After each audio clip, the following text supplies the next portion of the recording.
Greetings, and welcome to another edition of Intimate Conversations with Jesus from the Gospel of John. Hello, my name is Derek Williams, and I'm the Associate Minister for the Great Oaks Church of Christ. In our first lesson, I asked, who's the most famous person you've ever engaged in conversation? And in my class on Sunday morning, when I asked this question, I got a very impressive list of people that our members have met and exchanged pleasantries. Some of our members have met presidents and even royalty. Others have met famous athletes and music celebrities. Well, I have a missionary friend whose name is Randy English. He lives in American Samoa in the South Pacific, and he does mission work on many different islands. He spent his life having conversations with people about Jesus Christ. In fact, Randy has met many famous people through the years, and one of them was Wilford Brimley. Once, while on a plane to Christmas Island, Randy noticed Wilford was at the front of the aircraft and decided to go up and introduce himself. It can be dangerous approaching famous people on airplanes. When Randy sat down across the aisle, Wilford Brimley was very cordial. He told Randy that he was going to Christmas Island on a fishing trip. Randy revealed he was going there to do mission work at a congregation that he had helped establish. Well, after a while, he kindly began telling this famous actor about the love of Jesus Christ and how he died to save us from sins. Wilford Brimley sat there soaking up the words of that Christian man who was unlike anyone that Wilford Brimley had ever met. Randy English was bold with the gospel of Jesus Christ. Knowing this was likely the only time he would ever get to share the gospel with him, Randy asked Wilford Brimley, "Sir, would you like to become a Christian? Would you be willing to be baptized? Would you like to be born again?" And Wilford Brimley said, "Randy, I would love to become a Christian, but at this point, I think it's too late for me. You see, I've been very successful in life, and there are a lot of sins that I would have to forsake to follow Jesus. I don't think I can do it." As they approached the airport, Randy shook Wilford Brimley's hand and bid him goodbye and returned to his seat. Randy English and Wilford Brimley had a very intimate conversation in that airplane flying over the Pacific Ocean, and it almost led to the conversion of a very wealthy and a very famous man. Sadly, on August the 1st, 2020, Wilford Brimley stepped into eternity, and as far as I know, he was never born again. Let me ask you a question. Did Randy English fail in his conversation on that airplane? Well, of course not.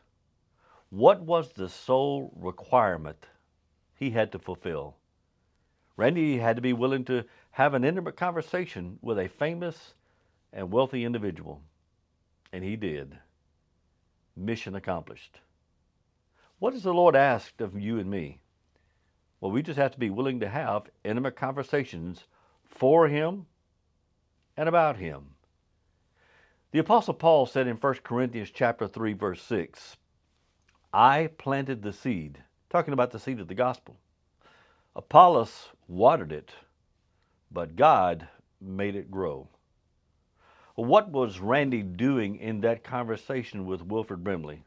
He was planting the seed of the gospel, and that's all he's asking of us as well.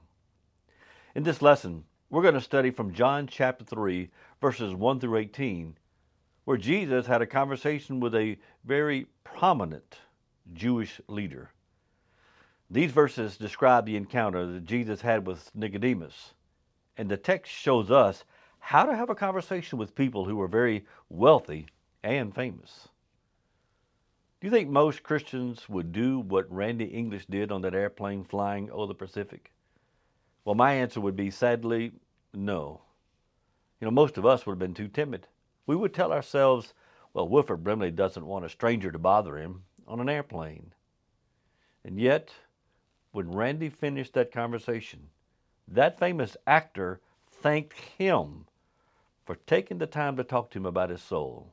Now, I doubt he ever forgot that discussion with this very unusual Christian who was willing to have an intimate conversation about Jesus Christ on an airplane. Wilford Brimley realized there's something different about this man and his faith in Jesus Christ. In John chapter 3, Jesus had a similar experience with a man named Nicodemus. And the first thing I want you to see is the realization of Nicodemus. I'm going to read now from John chapter 3, verses 1 and 2. Now there was a man of the Pharisees named Nicodemus, a member of the Jewish ruling council. He came to Jesus at night and said, Rabbi, we know you are a teacher who has come from God. For no one could perform the miraculous signs you are doing if God were not with him. Okay, what realization had Nicodemus reached about Jesus? Well, he knew this unusual man had the stamp of God's approval on his ministry because of the miracles he performed. Nicodemus knew no one could do the things this man was doing unless God was with him. Nicodemus and Wilford Brimley had some similarities in their conversation with God's people. Now, what were some of those realizations? They both knew they were talking to men of God who had the Lord's hand of blessing upon them. I want you to feel the entire weight of irony of this scene in John chapter 3. This conversation took place between one of the most powerful leaders in the Jewish world and a homeless Nazarene carpenter. Nicodemus was one of the wealthiest men in Israel. And Jesus, he didn't even have a place he could call his own. This conversation has been recorded so that people may believe that Jesus is the Christ, the Son of God, according to John chapter 20, verse 31. And it was recorded so that believers like us can learn to have similar conversations when we encounter those who are rich and famous. Well, let's talk about this. Who were the Pharisees?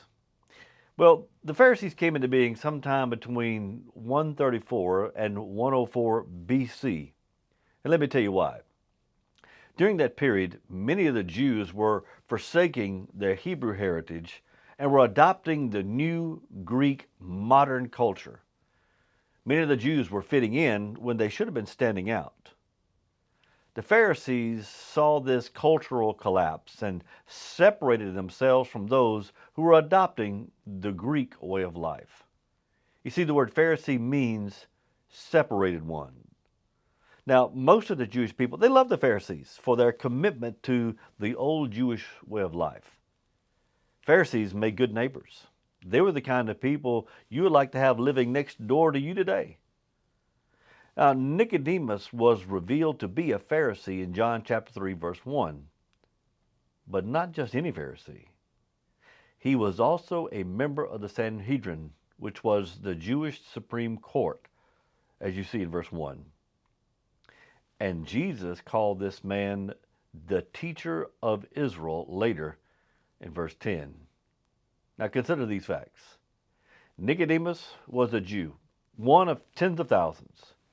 Second, he was a Pharisee, one of only 6,000 in all of Israel.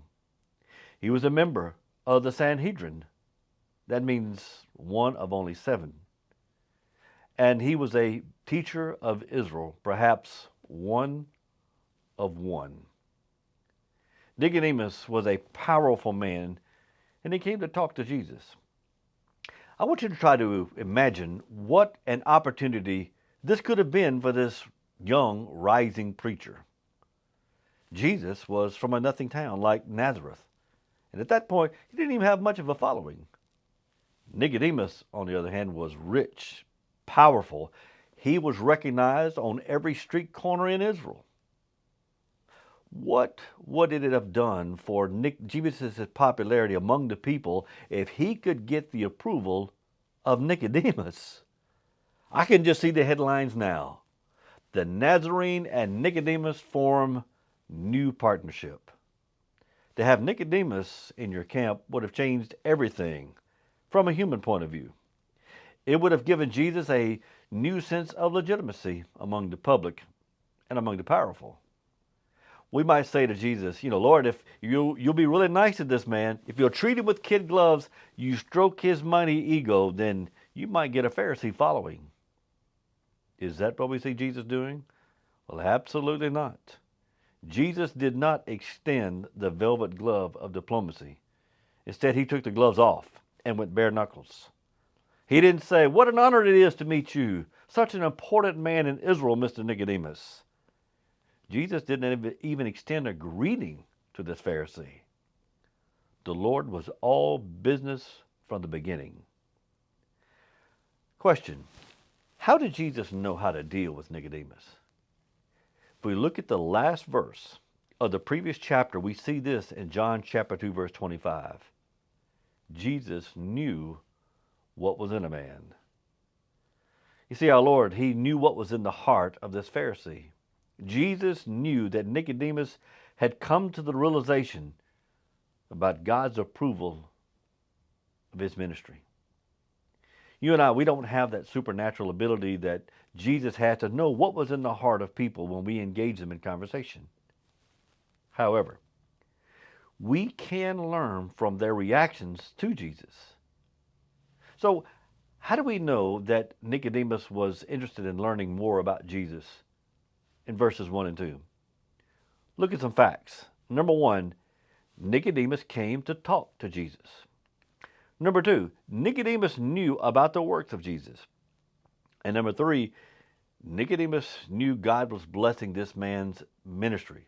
Because he said in verse 2 to Jesus, "No one could perform the miraculous signs you were doing if God were not with him."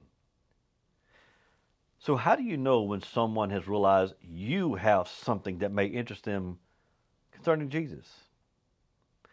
Here's how you know.